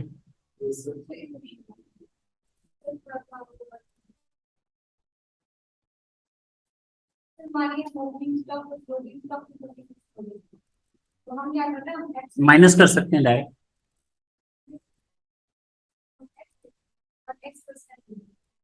हाँ, 10 रुपए से नहीं बढ़ाना है, 10% से बढ़ाना है। वो पिछले क्वेश्चन में था कि 20,000 ज्यादा था, यहाँ परसेंटेज में बढ़ाना है। 10 रुपए से नहीं बढ़ाना है, तो x+10 नहीं कर सकते। कर सकते हैं, ऐसे कर सकते हैं, जो कह रही हो सही है, वो भी हम कर देते हैं। यहाँ हम लिख सकते हैं, इसको ना लिख करके, x+10% ऑफ x। हाँ, तो गया 1.1x। ठीक है ना? अगर ऐसे लिखना हो तो ऐसे भी लिख सकते हैं।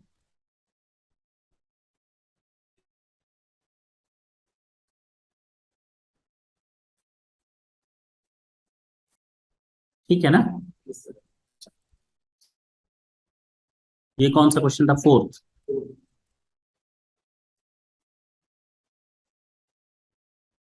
क्वेश्चन नंबर 5 देखिए।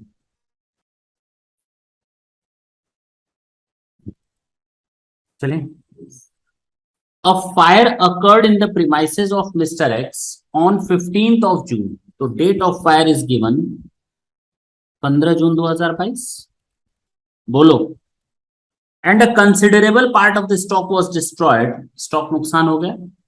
The value of the stock saved, okay, salvage कितना दिया है? बुक्स डिस्क्लोज्ड, ये डिस्क्लोज वो डिसलोकेशन पीरियड नहीं है, डिस्क्लोज यानी बुक शो करती हैं कि 1/4/22 को हमारे पास जो स्टॉक था वो 45,000 का था, और जो परचेज किया गया था till the date of fire, तो 1/4/22 से लेकर 15 जून 22 डेट ऑफ फायर तक जो परचेज किया गया था वो 1,25,000 था। और इसी पीरियड का जो सेल्स है वो कितना है? 180। और इन्वेस्टिगेशन पर यह पाया गया कि एवरेज जीपी रेशियो 30% है। कितना है? हमें ये भी दिया है। हमें एक स्टेटमेंट बनाकर बताओ कि इंश्योरेंस कंपनी से कितना स्टॉक के लिए क्लेम करना चाहिए। बहुत ही हल्का क्वेश्चन है भाई ये तो क्वेश्चन नंबर 5।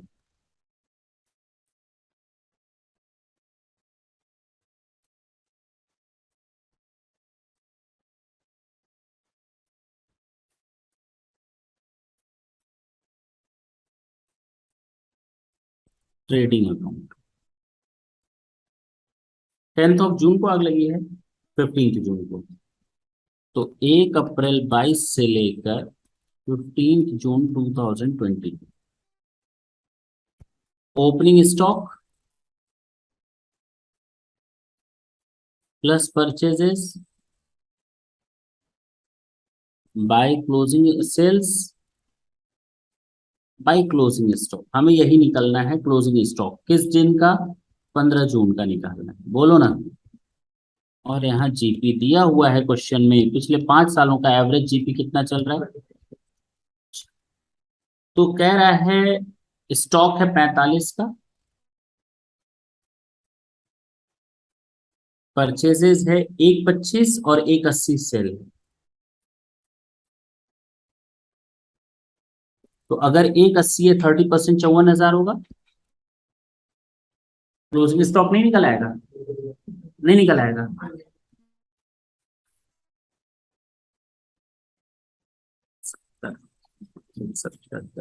44,000। हम तेज आदमी हैं। अरे सीधा हिसाब है, ये कितना है? 170। ये कितना है? 180। 10 यहाँ बचा, माइनस कर दो, 44। उसको आदत नहीं, लत बोलते हैं। कौन सा गाना था लत पर?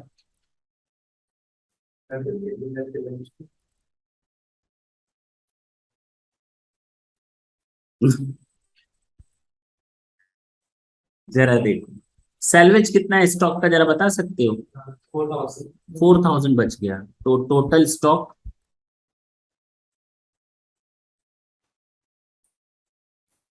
As on the date of fire 44,000 minus salvage value of stock जो बच गया आग लगने से 4,000।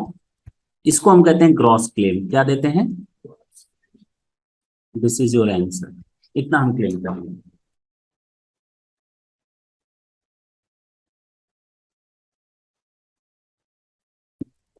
चलें आगे, क्वेश्चन।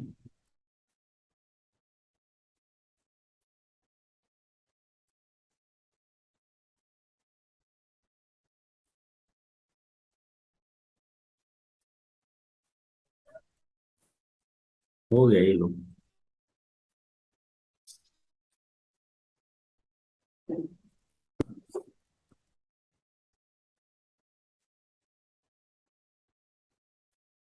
कुछ अच्छा चाहते हैं,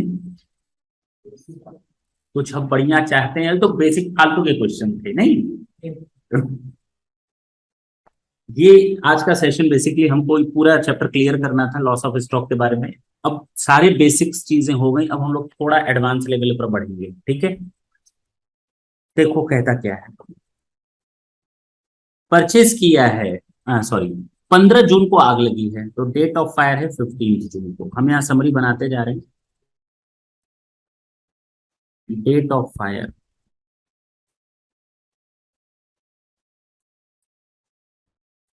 क्या है? फायर का क्या वो डायलॉग कौन सा था? पुष्पा, ये फ्लावर नहीं, फायर है। और उसने कौन सा एक्टिंग किया था? अल्लू अर्जुन कौन सा एक्टिंग किया था जो फेमस हुई? नहीं, वो चलने।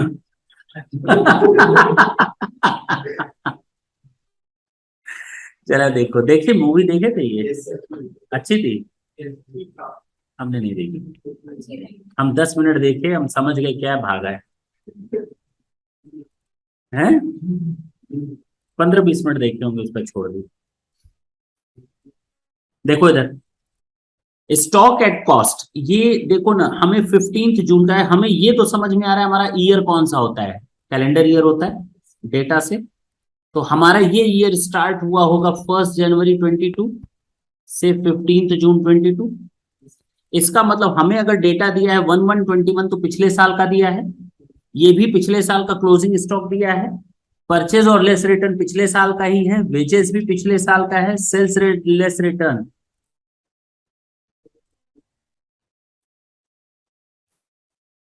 ये एक मिनट, नहीं नहीं, ये 2021 है, ठीक है। अच्छा, ये भी पिछले साल का, परचेज इस साल का डेट ऑफ फायर तक, सेल्स इस साल का डेट ऑफ फायर तक, और वेजेस इस साल का डेट ऑफ फायर तक। Gross profit remind at a uniform rate, पिछले साल का ही जो जीपी चल रहा है वही इस साल कॉपी करना है। द स्टॉक सैलवेज इतना, and they retained at Green Limited, the godown was insured and show the amount of claim. That's it. Solution 6 है।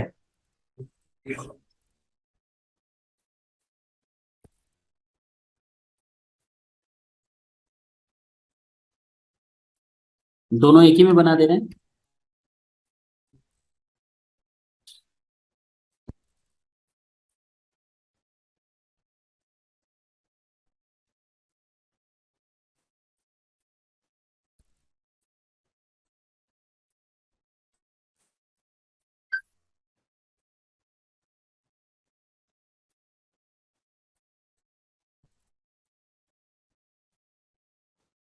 बताओ, वो था 2021 का, और ये है 1 जनवरी 22 से लेकर डेट ऑफ फायर क्या है? 15 जून 22।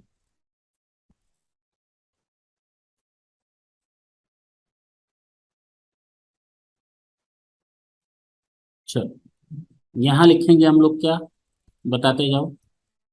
ओपनिंग स्टॉक, इसमें क्या लिखेंगे?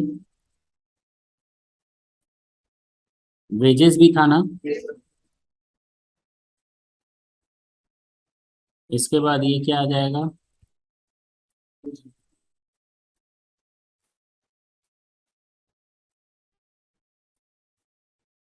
हाँ भाई, क्लोजिंग स्टॉक। अच्छा।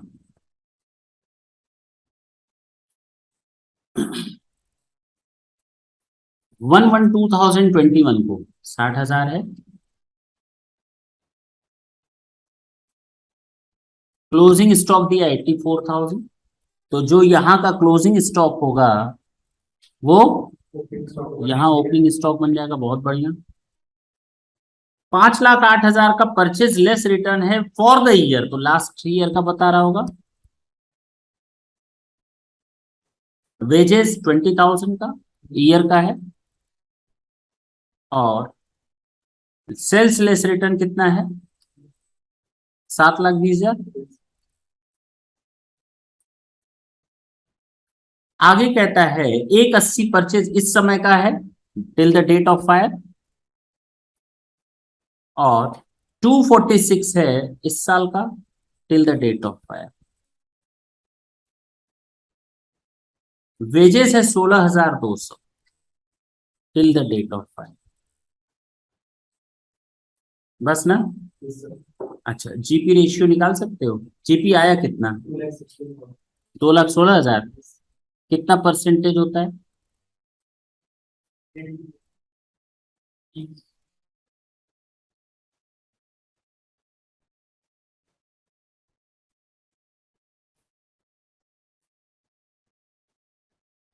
30%। तो इस साल का जीपी निकालो 246 का 30%। 73,800। अच्छा, टोटल करके माइनस करो, क्लोजिंग स्टॉक निकालो, ये बैलेंसिंग फिगर आ जाएगा।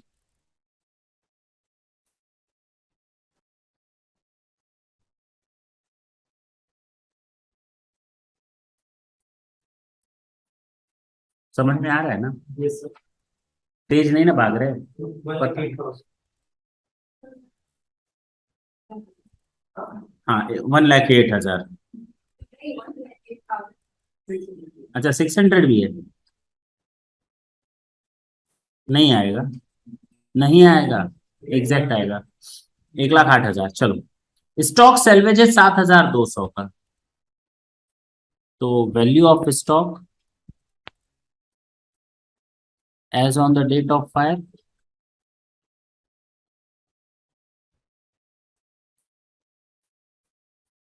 Minus salvage stock 7,200। तो ग्रॉस क्लेम कितना हो जाएगा? 1,08,000। बहुत ही टफ चैप्टर है ना? अभी तक तो इजी है, और इजी ही रहेगा। अगर कंसेप्ट समझ में आ गया तो इजी ही रहेगा। नोट करो।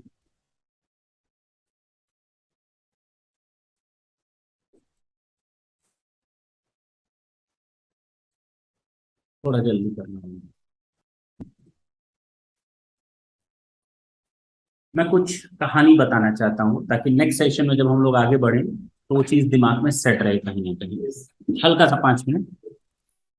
हमें आपको कहानी बतानी है। बेसिकली बच्चे खूब लॉस ऑफ प्रॉफिट को लेकर के टेंशन में रहते हैं और रट्टा मारते हैं सिस्टम।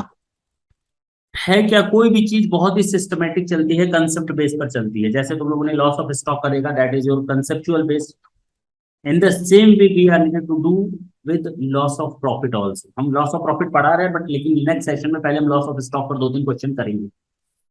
इसलिए बता रहे हैं ताकि कंसेप्ट थोड़ा दिमाग में सेट हो जाए। अब लॉस ऑफ स्टॉक में मैंने आप लॉस ऑफ प्रॉफिट में मैंने आपको बताया, जब स्टॉक की डेट ऑफ फायर निकल जाती है, उस डेट के बाद का पोस्ट इफेक्ट होता है, आफ्टर इफेक्ट ऑफ फायर जो होता है वो लॉस ऑफ प्रॉफिट होता है। जितने समय के लिए हमारा बिजनेस डिसलोकेशन पीरियड में होगा या पॉलिसी कवर्ड, जो दोनों में से कम हो, वो हमारा इंडemnify पीरियड कहलाता है। उतने पीरियड के लिए हमको क्या देगी? इंश्योरेंस कंपनी कंपनसेट करेगी। कैसे कैलकुलेट करते हैं? बेसिकली इतने महीने, मान लो ये 3 महीने हैं जो हमारा बिजनेस अफेक्टेड रहा, इन 3 महीनों में सबसे पहले हमें ये कैलकुलेट करना है कि हमारी कितनी सेल हो सकती थी। What the amount of sale could have been done during these 3 months dislocation period में। कितनी सेल हो सकती थी? सर हवा हवाई चलेगा? नहीं, नहीं। इसको हम लोग नाम देते हैं, जो मैंने इतना बड़ा सेंटेंस बोला उसको हम एक नाम देते हैं स्टैंडर्ड सेल। क्या नाम देते हैं? नाम देखो, स्टैंडर्ड सेल। हमारा बिजनेस अफेक्टेड रहा 1 अप्रैल 2022 से 30 जून 2022, मान लीजिए 3 महीना, ये डिसलोकेशन पीरियड है, मान लेते हैं। ये डेट ऑफ फायर के बाद का डेट है और बिजनेस हमारा अफेक्टेड रहा 30 जून 2022 तक, ये हमारा डिसलोकेशन पीरियड है। इन 3 महीने में हम कितनी सेल कर सकते थे? तो हमने मालिक से पूछा, मैं सर्वेयर हूं, कितनी सेल कर सकते थे? उसने कहा 50 करोड़। कितना? अरे, मैंने कहा पिछले साल का जरा बैलेंस शीट लाओ, तो उसमें था 50 लाख का सेल। तो मैंने कहा तेरा तो बेटा पिछले साल 50 लाख का सेल था, ये तू 50, मैंने कसम खाई हुई थी इस साल 50 करोड़ से कम तो सेल करूंगा नहीं 3 महीने में। क्या मान लेगा surveyor? On the basis of the fact he will calculate. हाँ, यहाँ हवा हवाई बातें नहीं होंगी। कैसे कैलकुलेट करेगा? एस्टिमेट करना है, कैसे करेगा एस्टिमेट? इसी समय पिछले साल कितनी सेल की, इसी समय इन्हीं 3 महीनों में। सर इन्हीं 3 महीनों को क्यों ले रहे हैं आप? जस्ट पीछे के 3 महीने ले लीजिए। अरे हर बिजनेस का सीजन होता है। अब किसी के यहाँ आग लगी ठंडी के महीने में, कपड़े की दुकान थी तो वूलन क्लोथ नुकसान हुआ होगा। अब उसके जस्ट पहले समर सीजन था, तो समर सीजन का तो स्टॉक कैलकुलेट नहीं ना करेंगे। मेरी बात समझ में आ रही है ना? समर सीजन का सेल कुछ और होता है, विंटर सीजन का सेल बहुत ज्यादा अंतर आ जाता है दोनों में। क्यों? तो उसके लिए हमको उसी 3 महीने का, पिछले साल का 3 महीने का सेल उठाना पड़ेगा। यानी इसी समय का 1 अप्रैल 2021 से 30 जून 2021 का सेल उठाना पड़ेगा और हमें देखना पड़ेगा हर बार ग्रोथ कितनी होती है सेल। 5%, 10%, 20%, 22%, पता चल जाएगा। हिस्टोरिकल डेटा देखेंगे तो हमें लगता है इस तरह का बिजनेस हर साल 10% से बढ़ रहा है। या इस पर्सन का, जिसका डूबा है बिजनेस, खराब हुआ है, उसका हर साल 10% का ग्रोथ दे रहा था, तो हम एडजस्टमेंट कर देते हैं सेल में। यानी अगर हर साल 10%, तो पिछले साल जितनी सेल हुई होगी इस साल उससे 10% ज्यादा होती। अब बात समझ में आई? इसको हम नाम देते हैं क्या? अगर ये एडजस्टमेंट कर दिया तो नाम आ जाता है स्टैंडर्ड सेल, कि इस समय हो सकता था 3 महीने में। तो अगर इसी स्टैंडर्ड सेल में से एक्चुअल सेल माइनस कर दें इसी लॉस वाले समय में, आपको किस चीज का नुकसान हुआ है? प्रॉफिट का नुकसान हुआ है। क्यों प्रॉफिट का नुकसान कैसे हुआ? क्योंकि सेल कम हुई। कितनी सेल कम हुई? यही कहलाती है शॉर्ट सेल। क्या कहलाती है? इतना कर सकते थे, इतना ही कर पाए। इतना कर सकते थे ट्रेंड के हिसाब से, जबकि एक्चुअल में इतना ही कर पाए, तो हमारा नुकसान हो गया इतना। इसको हम कहते हैं शॉर्ट सेल। इस शॉर्ट सेल में अगर हम जीपी रेशियो का मल्टीप्लाई कर दें तो हमें लॉस ऑफ ग्रॉस प्रॉफिट पता चल जाएगा ना? लॉस ऑफ प्रॉफिट नहीं, लॉस ऑफ ग्रॉस प्रॉफिट। मेरी बात समझ गए? ये वो जीपी नहीं है जो तुम लोग जानते हो, ये कोई और जीपी है। ठीक है, देखा जाएगा, टेंशन ना लेना। अब अगर लॉस ऑफ ग्रॉस प्रॉफिट आ गया है तो क्या केवल हमने प्रॉफिट का ही नुकसान किया है? मैंने कहा इस प्रॉफिट को पकड़ने के चक्कर में ना, इस प्रॉफिट को पकड़ने के चक्कर में ना, ये जो एक्चुअल सेल से हमें कुछ प्रॉफिट हुआ होगा ना, नहीं हुआ होगा? इसको पकड़ने के चक्कर में ना, इस प्रॉफिट को बनाने के चक्कर में ना, हमने कुछ खर्चा कर दिया। Increase cost of working. बिना खर्चा बढ़ाए मेरा ये सेल नहीं हुआ होता, तो मेरा तो ये नुकसान प्रॉफिट का हुआ हुआ, एक और चीज का नुकसान हो गया, वो नहीं देगी क्या इंश्योरेंस कंपनी?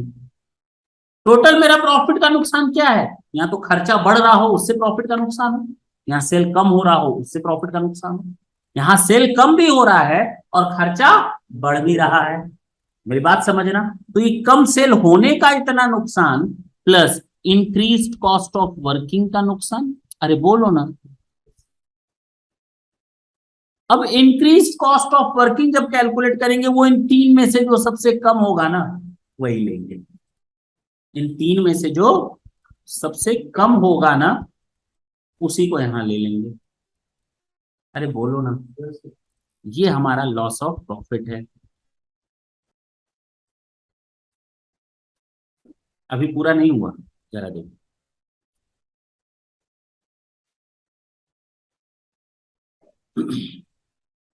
सेम पिछले साल की सेल कितनी थी, उसमें एडजस्टमेंट कर देंगे, इतनी हो सकती थी सेल इस साल की ड्यूरिंग द डिसलोकेशन पीरियड, इतनी ही सेल हुई है हमारा शॉर्ट सेल। जीपी रेशियो का मल्टीप्लाई कर दो लॉस ऑफ ग्रॉस प्रॉफिट। मैंने कहा ये वो रेशियो नहीं है जो तुम लोग जानते हो, देखेंगे बाद में, ये नीचे लिखा हुआ है कैसे कैलकुलेट करते हैं, अभी हम नहीं जा रहे उस पर। हाँ या ना। अब जो भी लॉस ऑफ ग्रॉस प्रॉफिट आया इसमें increase cost of working add कर लो तो ग्रॉस क्लेम आ जाएगा। Increase cost of working in तीन में से जो सबसे कम होगा उसको ले लेते हैं। अरे बोलो ना। Lower of the following. नहीं समझ में आई बात। ये हमारा आ गया ग्रॉस क्लेम। अच्छा, कुछ खर्चे होते हैं जिसको हम कहते हैं इंश्योर्ड खर्चे, अनइंश्योर्ड खर्चे, insured standing charges, uninsured standing charges. देखेंगे क्या होते हैं, वो अभी हमने नहीं देखा। इसको एडजस्ट करने के बाद हमारे पास आता है ग्रॉस क्लेम। क्या आता है? पैसा इतना नहीं मिलेगा, ये टोटल नुकसान है आपका, पैसा इतना मिलना। वो कैसे कैलकुलेट होता है वो हम कल बताएंगे। ये एनुअल टर्नओवर कैलकुलेट करनी पड़ेगी, उसके बाद एवरेज क्लॉज, ये दो चीजें और ऐड करनी पड़ेगी। तो कहने का मतलब ये हुआ कि अगर हम लॉस ऑफ प्रॉफिट की बात करेंगे, सबसे पहले हम शॉर्ट सेल की बात करेंगे कि शॉर्ट सेल कितना हुआ। शॉर्ट सेल के लिए इतना हो सकता था, इतना हुआ, इतना हमारा शॉर्ट सेल है, इनटू जीपी रेशियो, ये लॉस ऑफ ग्रॉस प्रॉफिट है। और खर्चा भी तो किया है, increase cost of working in तीन में से जो सबसे कम हो। अब आ गया ग्रॉस क्लेम। हाँ, इसमें कुछ पैसा बच जाता है, सेविंग स्टैंडिंग चार्जेस माइनस कर दो। अब ये क्लेम कर सकते हैं, ये हम क्लेम कर सकते हैं। मेरी बात समझना, इतना हम क्लेम करेंगे। लेकिन जरा एक बात बताओ, कितना इंश्योरेंस लेना चाहिए था वो तो बताओ। जैसे स्टॉक में अगर मेरे पास 50 लाख का स्टॉक आता है as on the date of fire, तो हमको 50 लाख का तो कम कम से इंश्योरेंस लेना था ना। अगर हमने उससे कम लिया है तो पैसा कम मिलेगा ना। तो इसी तरह उसमें भी हमको देखना पड़ेगा कि हमको इंश्योरेंस लेना कितने का चाहिए था और आपने लिया कितने का, तो इतने क्लेम में कितना मिलेगा। अरे वही एवरेज क्लॉज, कहानी सेम, लेकिन कैलकुलेशन अच्छा है। अच्छा नहीं, बहुत अच्छा। मजा आएगा, सबसे ज्यादा मजा तुम लोग को इसी में ही आएगा, शॉर्ट सेल वगैरह कैलकुलेट करने में। ठीक है। तो फिलहाल नेक्स्ट सेशन में हम कोशिश करेंगे पूरा का पूरा लॉस ऑफ स्टॉक हम लोग खत्म कर दें। अच्छे अच्छे क्वेश्चन आएंगे। थैंक यू बच्चों।